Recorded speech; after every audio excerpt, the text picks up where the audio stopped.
क्या आजकल मन बहुत ज्यादा बेचैन रहने लगा है? रात रात भर वो ओवर थिंकिंग और अंदर से एक अजीब सी खालीपन की फीलिंग। सच कहिए, आधुनिक जीवन में ये एक तरह की मनोवैज्ञानिक महामारी बन चुकी है। लेकिन आज के इस गहरे विश्लेषण में हम एक ऐसे प्राचीन रहस्य को डिकोड करने वाले हैं जो सीधा इस बेचैनी की जड़ पर वार करता है। जरा सोच कर देखे, आज हमारे पास सुख सुविधा की हर एक चीज मौजूद है ना? फिर भी ये आधुनिक इंसान का मन हमेशा इतना बेचैन क्यों रहता है? ये एक ऐसा सवाल है जो हम सबको अंदर ही अंदर परेशान करता है। हम लगातार तनाव, डर और ना जाने कितनी अनावश्यक इच्छाओं से घिरे रहते हैं। लेकिन क्या हो अगर मैं कहूं कि इसका एक पक्का समाधान हजारों साल पहले ही लिख दिया गया था? एक ऐसा समाधान जो सीधे हमारे दिमाग के काम करने के तरीके को ही पलट कर रख दे। तो चलिए इस रहस्य की गहराई में उतरते हैं। हम बात कर रहे हैं श्रीमद् भगवद गीता के 17वें अध्याय की, जिसे श्रद्धात्रयी विभाग योग कहा जाता है। इस अध्याय का 3रा श्लोक, यकीन मानिए ये मानवीय मनोविज्ञान का शायद सबसे गहरा और सटीक विश्लेषण है। हमें अक्सर ऐसा लगता है ना कि हमारी किस्मत, हमारी डेस्टिनी पहले से ही कहीं लिखी हुई है। लेकिन श्री कृष्ण यहाँ एक बहुत ही पावरफुल सच्चाई सामने रखते हैं। वो कहते हैं कि इंसान बिल्कुल वैसा ही है जैसी उसकी श्रद्धा है।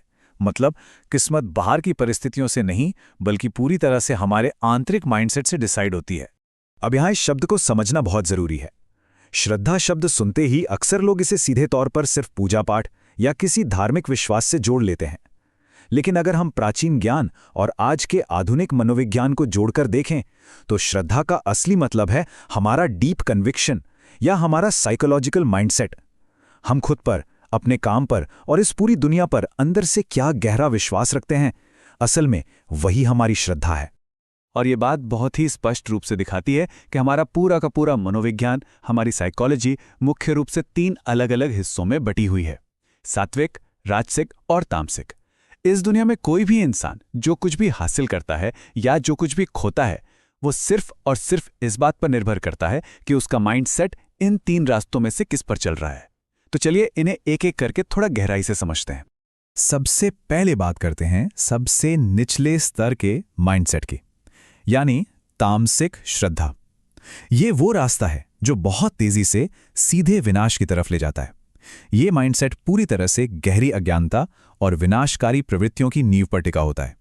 इस तामसिक माइंडसेट की असल पहचान क्या है? यह हमेशा शॉर्टकट ढूंढता है।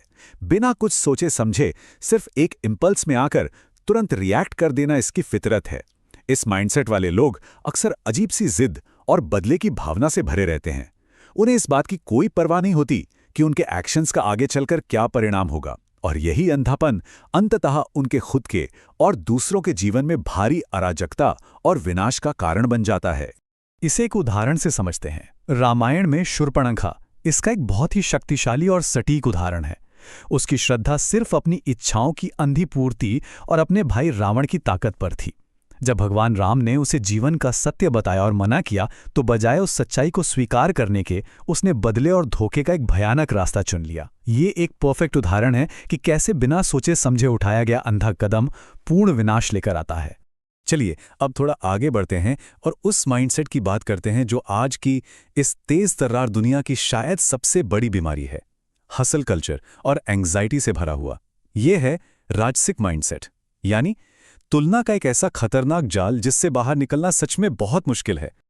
और एक हैरान करने वाली बात बताऊं, एक अनुमान के मुताबिक आज दुनिया के लगभग 90% लोग इस मनोवैज्ञानिक बीमारी से पीड़ित हैं। जी हां, 90%।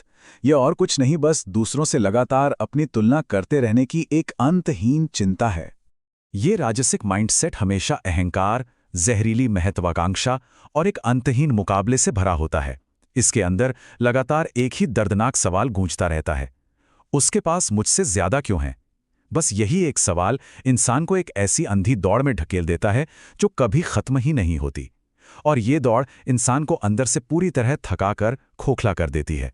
पुराणों में महर्षि विश्वामित्र का शुरुआती जीवन इसका सबसे बेहतरीन उदाहरण है। उन्होंने भयंकर तपस्या की, अपार शक्तियां हासिल की, लेकिन ईश्वर को पाने के लिए नहीं, बल्कि सिर्फ अपने प्रतिद्वंदी महर्षि वशिष्ठ को नीचा दिखाने के लिए और खुद को उनसे बड़ा साबित करने के लिए। और इसका नतीजा क्या हुआ? इतनी शक्ति होने के बावजूद उनके अंदर जरा भी शांति नहीं थी, क्योंकि सच तो ये है कि जब लक्ष्य सिर्फ दूसरों को इम्प्रेस करना या हराना हो तो मन कभी शांत रह ही नहीं सकता। लेकिन इस कहानी में एक जबरदस्त मोड़ आता है।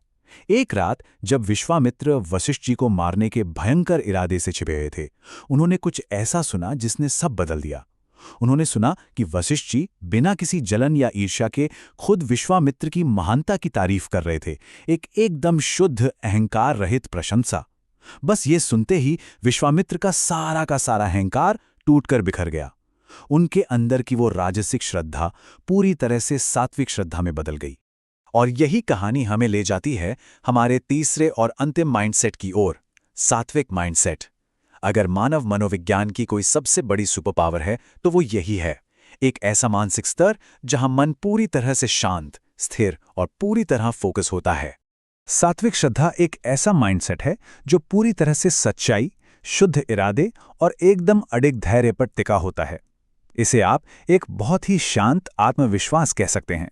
इसमें किसी बाहरी वैलिडेशन या किसी भौतिक लाभ को पाने की कोई बेकरारी, कोई छटपटाहट नहीं होती। इसमें बस पूरी ईमानदारी और निस्वार्थ भाव से अपना कर्म करने पर फोकस होता है। रामायण में माता शबरी की कहानी इस सात्विक श्रद्धा का सबसे महान प्रतीक है। शबरी एक बहुत ही साधारण आदिवासी महिला थी। उन्हें कोई बड़े वेद या मंत्र नहीं आते थे, लेकिन जब उनके गुरु मतंग ऋषि ने उनसे सिर्फ इतना कहा, यहीं रुको बेटी, एक दिन भगवान राम तुमसे मिलने जरूर आएंगे, तो बस गुरु के ये साधारण से शब्द ही शबरी के पूरे जीवन का आधार बन गए। यहाँ सबसे क्रूशियल पॉइंट ये है कि शबरी ने सालों तक बिना किसी बाहरी सबूत के, बिना किसी अहंकार के, अपार धैर्य के साथ इंतजार किया। उनके पास दुनिया को दिखाने के लिए कोई दिखावा नहीं था, और इसी अहंकार रहित धैर्य ने खुद भगवान को उनकी कुटिया तक खींच लिया।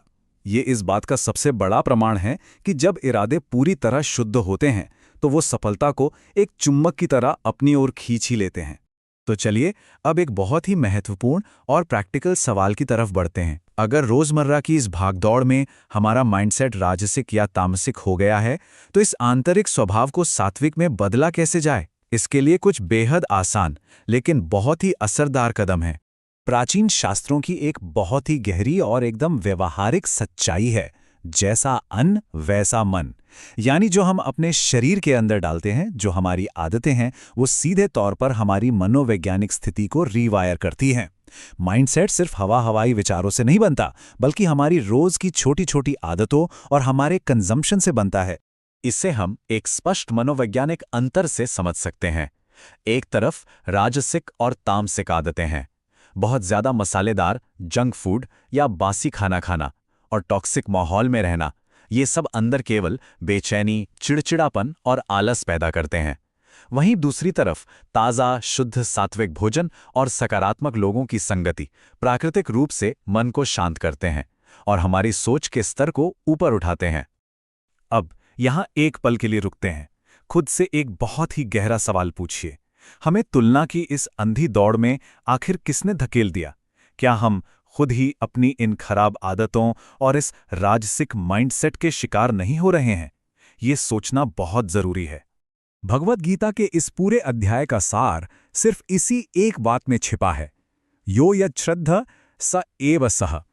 इंसान बिल्कुल वही है जो उसका माइंडसेट है। अगर हम अपनी कमजोरी में विश्वास रखेंगे तो हमें कमजोरी ही मिलेगी, लेकिन अगर माता शबरी की तरह एक शुद्ध और पक्का विश्वास हो तो मंजिल तक पहुंचना पूरी तरह से तय है। तो अब समय आ गया है एक्शन लेने का। अपनी किस्मत बदलने के लिए आज कौन सा एक सकारात्मक कदम उठाया जाएगा? क्या आज से दूसरों से अंधी तुलना करना बंद किया जाएगा? याद रखिए, माइंडसेट को बदलने का फैसला आज और अभी लेना होगा। अपने विचारों को सात्विक बनाकर हम अपनी पूरी दुनिया को बदलते हुए देख सकते हैं। इस गहरे विश्लेषण में साथ जुड़ने के लिए बहुत बहुत धन्यवाद। सीखते रहने और अपने माइंडसेट से अपनी डेस्टिनी खुद तय करने की ये यात्रा बस अभी शुरू ही हुई है। क्या